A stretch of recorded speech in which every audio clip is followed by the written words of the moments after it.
In today's video, we delve into a chilling story of love, betrayal, and murder, the case of a newlywed couple whose dream honeymoon in Fiji turned into a nightmare. A dream holiday in a beautiful place, a high-end lodge on a private island in Fiji. As far as the eye could see, the water was clear blue and the shores were white. If they were married, this would be the start of their happily ever after. Christy Chen thought he would always be her, the man she would spend her whole life with, have children with, and die next to. She was wrong, though, so very badly wrong. A chemist who had done well and worked hard to help towns that didn't have enough medical care. Bradley Robert Dawson was her true love. After a quick 3-month romance, they got married and flew to one of the most luxurious places in the world. There was a body in the bathroom, the husband was on the run, and no one knew what happened. It seemed like the perfect getaway. Before we dive deeper, let me know in the comments where you're watching from. I always love hearing from viewers around the world. And if you're into true crime cases like this one, make sure to like, subscribe, and hit the bell so you never miss an upload. All right, let's get back to the case. 3 o'clock in the afternoon on July 9th, 2022, housekeeper Tomasi Maui found something that would bother him for the rest of his life. He looked through the bathroom louvres of Bur 15 at Turtle Island Resort, which is one of the most exclusive holiday spots in the world, because the honeymooning couple inside had missed breakfast and lunch. We can only say that what he saw was horrible. The bloody body of Christy, 36, was lying between the toilet and the wall. The cracked and broken lid of the toilet tray was lying nearby. The bathroom walls were covered in blood. The woman who had come to this haven 2 days before was no longer alive. She couldn't find her 38-year-old husband, Bradley Robert Dawson. He was gone at night, leaving behind his passport, more than $1,000 in cash, and Christy's credit cards. Killings and broken dreams of what should have been the best time of their lives were all that were left behind. However, this violent move was not an accident.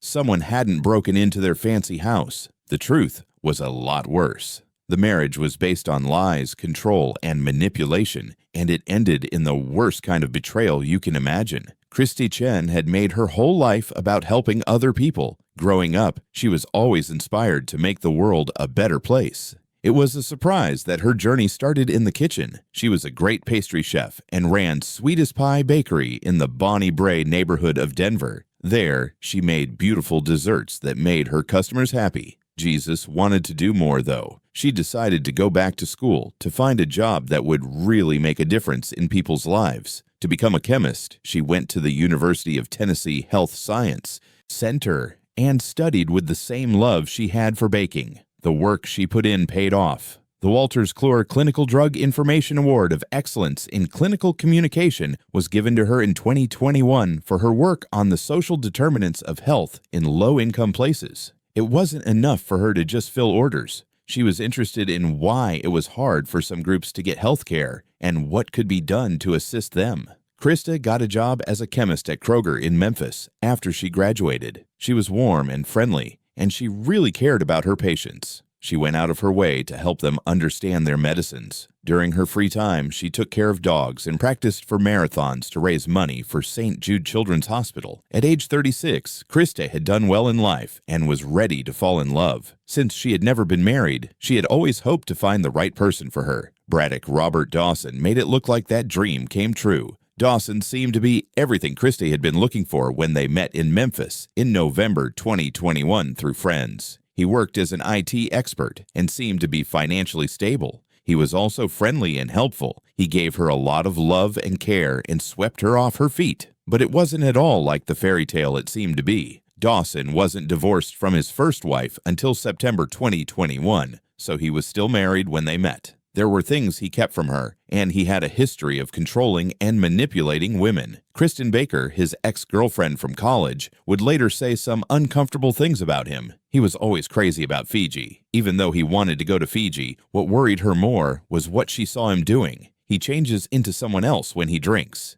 He would pass out and do things the next day that he wouldn't remember. He is very dishonest and has always wanted a lot of money to travel and live a fancy life. Christians never saw these warning signs. Dawson was very good at tricking people and knew just how to act to get her to trust him. People who were not in the relationship should have been worried about how fast it was moving. Dawson and her ex-husband got a divorce on January 11, 2022. After just 37 days, on February 18, 2022, he married Christy at the famous James Lee House in Memphis. This couple got married 3 months after they met. Friends of Christy were shocked at how quickly they became together. After the fact, her friend Ryan Weiss told People magazine, "Christy always wanted to get married, but I just wish I had asked more questions about who this guy was."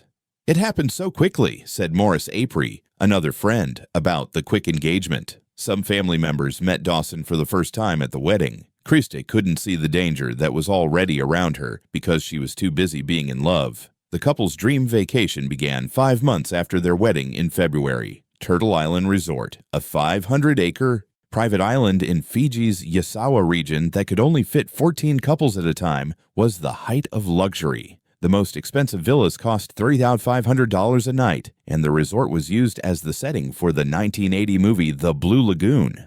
It was perfect for Christy's wedding. In one of the most beautiful places in the world, there are clear waters, clean beaches, and full privacy. On July 7, 2022, the couple got to the resort and checked into Pier 15, a house on the water that was only a few steps from the beach. Everything looked great on the first day. They did things at the resort and enjoyed the beautiful scenery. They looked like the picture of happiness for newlyweds. Christy didn't know that Dawson had been to this island before, on his honeymoon with his ex-wife about 2 years before. The fight that killed Christy would start when this betrayal was made public. As with all days in heaven, July 8, 2022, started out regular. The couple took advantage of the resort's amenities and loved the entertainment at the floating bar beach party that night. The facade started to crack as the night went on, though. The evening began in a good way. They went to the resort's famous floating bar beach party, where people sat on platforms over the clear lake with drinks in their hands and watched the sun go down over the Pacific. The mood was lovely, almost magical. As they talked, other couples told stories about their new marriages and their hopes for the future. There was a problem with the Dawsons, though.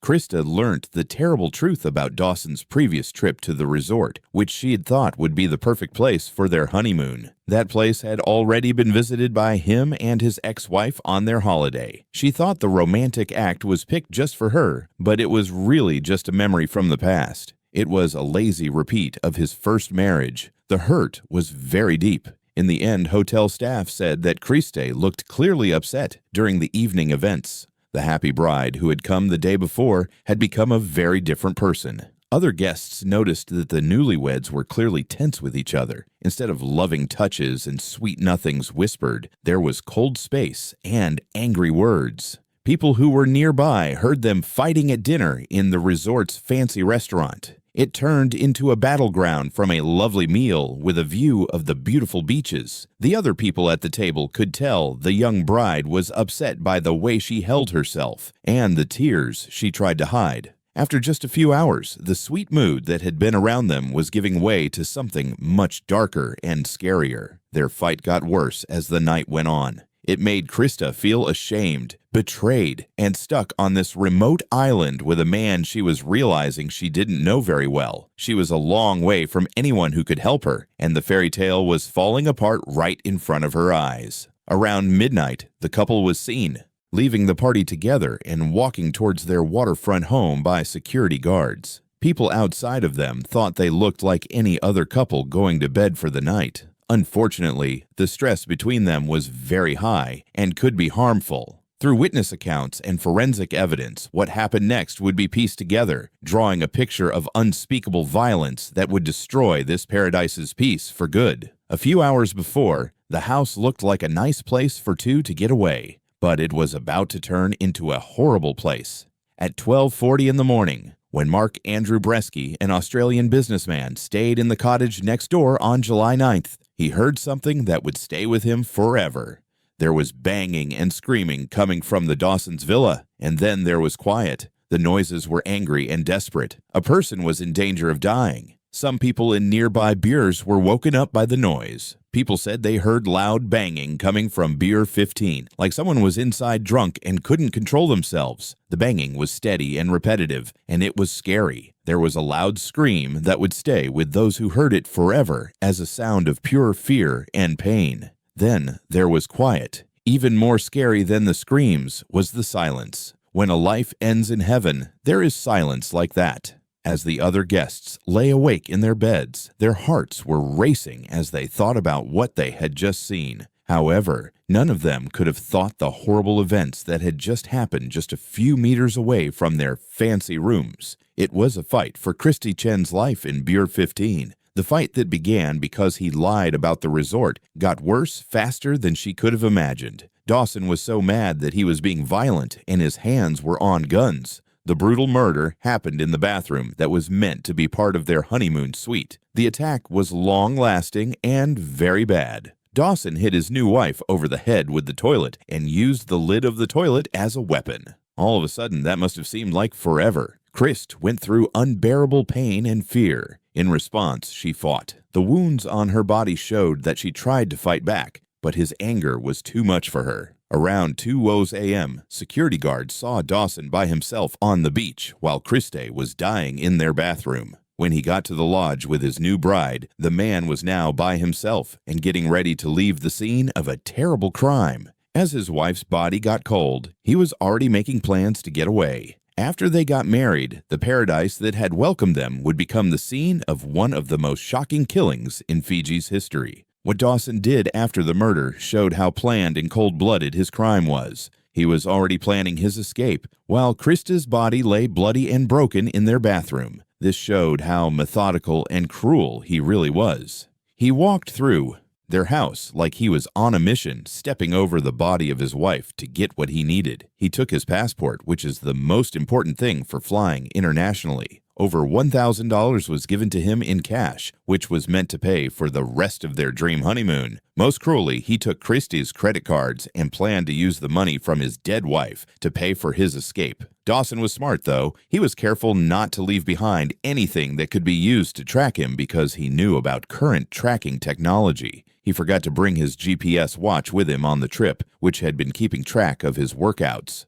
His phone was left behind, along with its location services and digital trace. The man wasn't acting like he was scared. The flight was planned and thought out. Dawson went to the beach while the other people at the lodge slept, not knowing what terrible things had just happened. Turtle Island Resort's remoteness, which made it such a private and exclusive spot, now worked in his favor. There were no police posts or short-term aid for miles. During the day, guests could use the kayaks that the lodge kept on the beach. At night, Dawson pulled one of these boats into the water. The seas that looked so pretty and friendly when they first got there were now his way to freedom. In the dark, the boat trip to nearby Matakawalevu Island was dangerous. Even in this mostly safe place, the Pacific Ocean could be dangerous for a kayaker who has never been there before, but his need to move drove him on. The paddle strokes moved him farther away from where he did wrong and towards release, which he hoped would come. He was on the run for 36 hours and Christy's body wasn't found. During those 36 hours, he thought he got away with murder because Turtle Island Resort was so remote, it was hard for people to get to,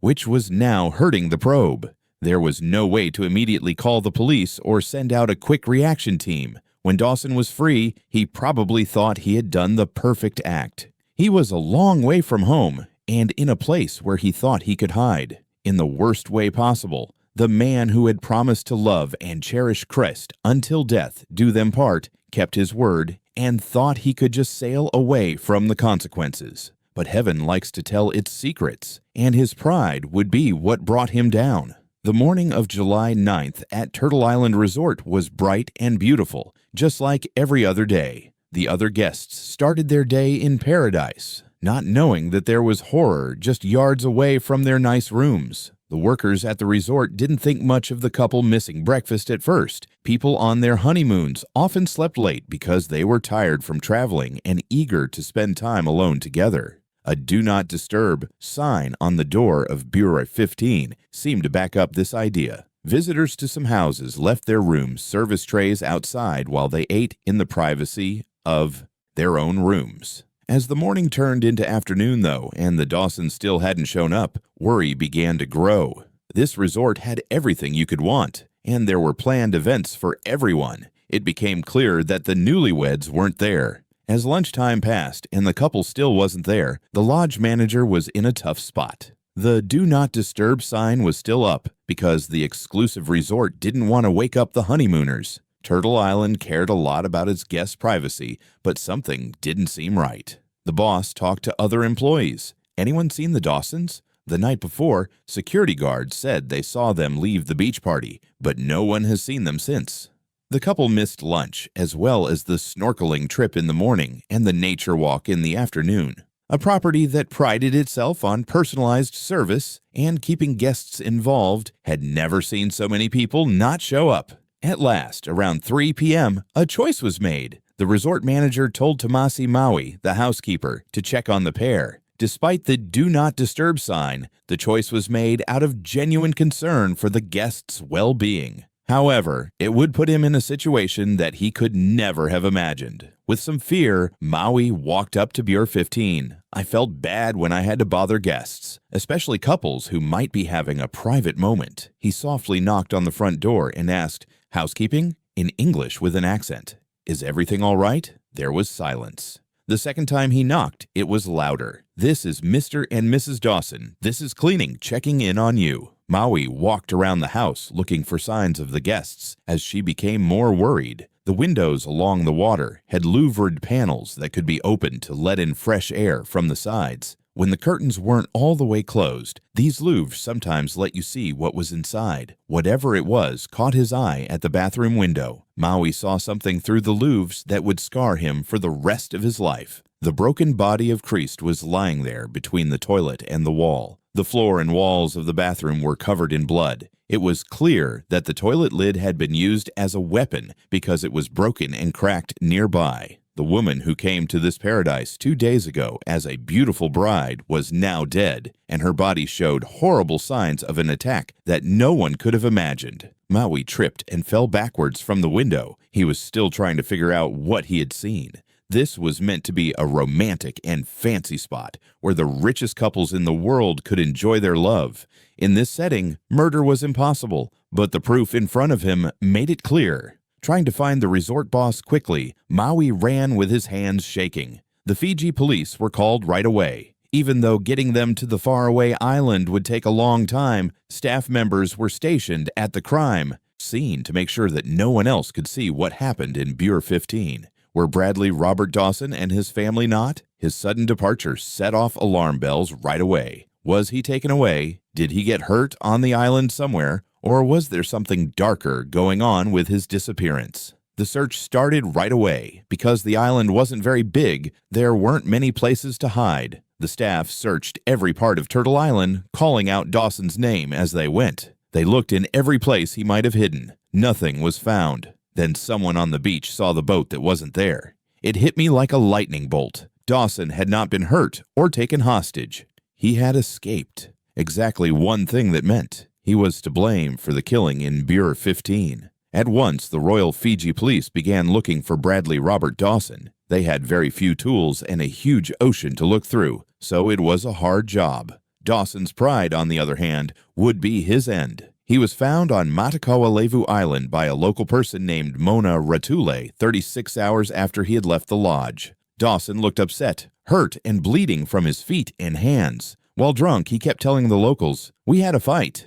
When they asked what had happened, Dawson's simple answer was very scary. It was his request that they call the cops. He knew in some way that his flight was over. Bradley Robert Dawson was arrested on July 10, 2022, with a lot of proof against him. He was found on a remote island, miles away from where his wife was found dead, with his passport and other personal items. Nearby, people heard screaming and fighting coming from their house in the middle of the night, so he ran away. Everyone concerned could see that he was guilty. However, something strange happened in the interview room at the Suva offices of the Royal Fiji Police. Prior to the arrival of his lawyer, and while he was still preparing a strong defense, Dawson began to speak. That what he said would give police a full confession that showed how horrible things really were in Bureau 15. The first interview was done by Detective Sergeant Apasai Koroy, who followed the right steps for questioning a foreign national accused of murder. The meeting was taped, so Dawson's words would always be remembered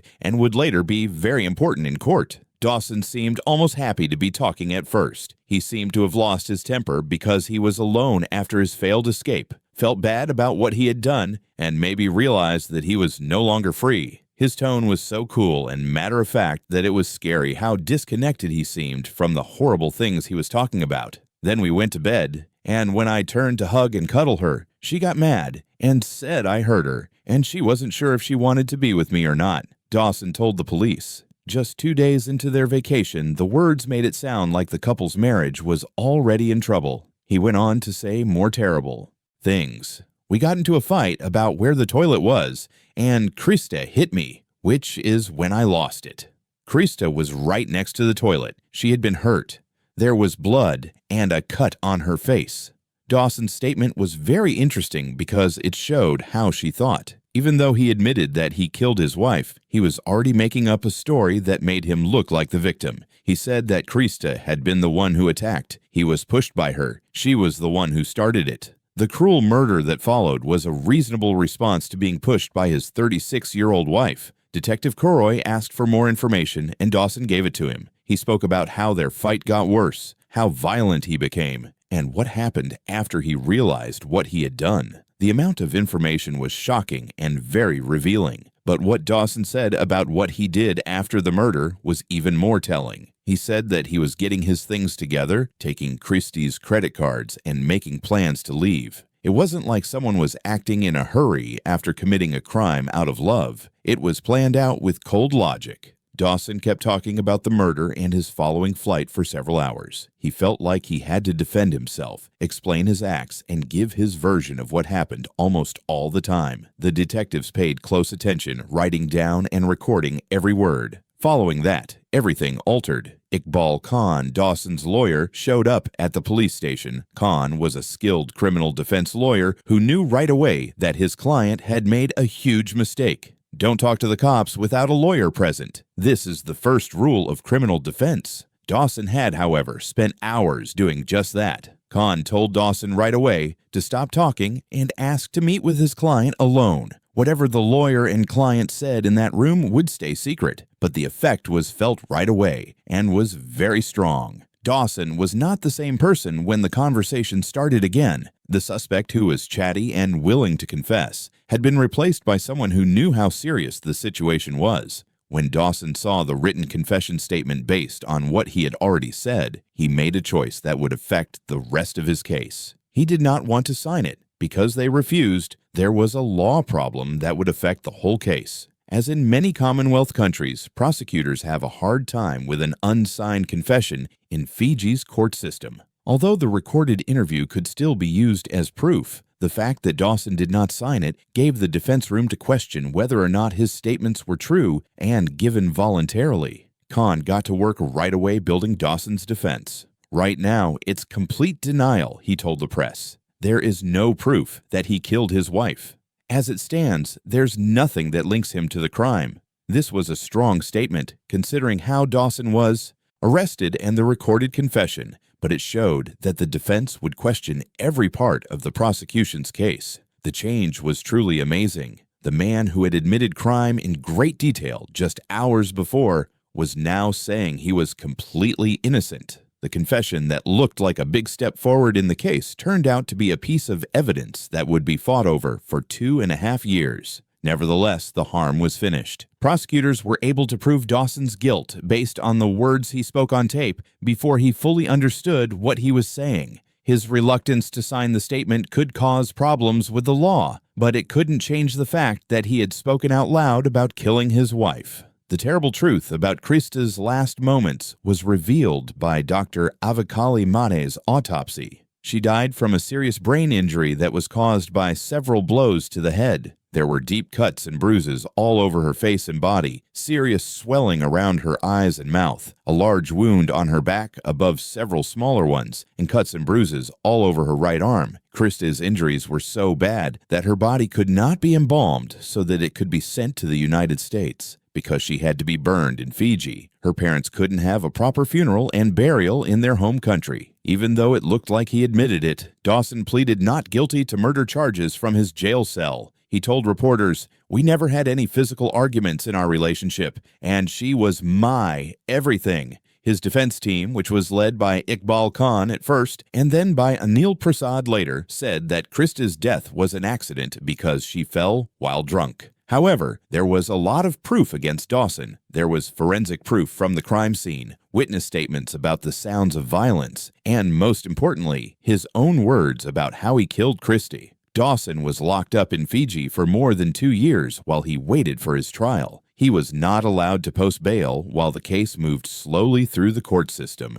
The last time Bradley Robert Dawson saw justice was in Lautoka High Court in December 2024. 14 witnesses testified against him during the 8-day hearing, and each piece of evidence added to the strong case against him. Dawson decided not to defend himself in court and did not call any witnesses. There was a lot of proof. Witnesses said they could hear fighting coming from their house. The attack was very violent. The suspect ran away with his passport and money, and he himself told the police that he lost control and hurt Christ. Justice Riaz Hamza carefully took apart the defense's idea of an accident. The judge said that Dawson's being found with his ID and other things on him showed that he had planned to flee. He said, "For the above reasons, I do not believe the defense's version, and I reject that version." Bradley Robert Dawson was found guilty of murder on December 12, 2024. Justice Hamza said, "Having looked at all the evidence, I believe the prosecution has proven beyond a reasonable doubt that the accused is guilty of murder. Christy's parents, Tao Chen and Xiao Wei Liu, lost their only child in the worst way possible. They gave victim impact statements at the sentencing meeting on February 11, 2025, that showed how terrible the crime had been for them. According to Tao Chen, she was his only child, his little girl, and the reason he lived. Finding meaning in a life that feels empty every day since her death has been hard. Krista's mother gave a harsh speech against the man who killed her daughter. No mother should have to know this is how her daughter's life ended, and by the hands of the very person who swore to love, honor, and cherish her. I only hope that the rest of your life is sad, lonely, and full of pain. It's horrible what you did to her in her last moments, and I hope it stays with you." Justice Hamza gave Bradley Robert Dawson a life sentence with at least 18 years of jail time before he could be considered for parole. Dawson will be able to get out of jail on parole in 2043. He is 63 years old. Christy Chen, on the other hand, will never reach her 37th birthday, have children, or keep working to help people in underserved areas get medical care. Thank you for watching this story. True crime cases like this leave us with so many questions, but also important lessons. Share your thoughts below and subscribe for more. Stay safe, and I'll see you soon.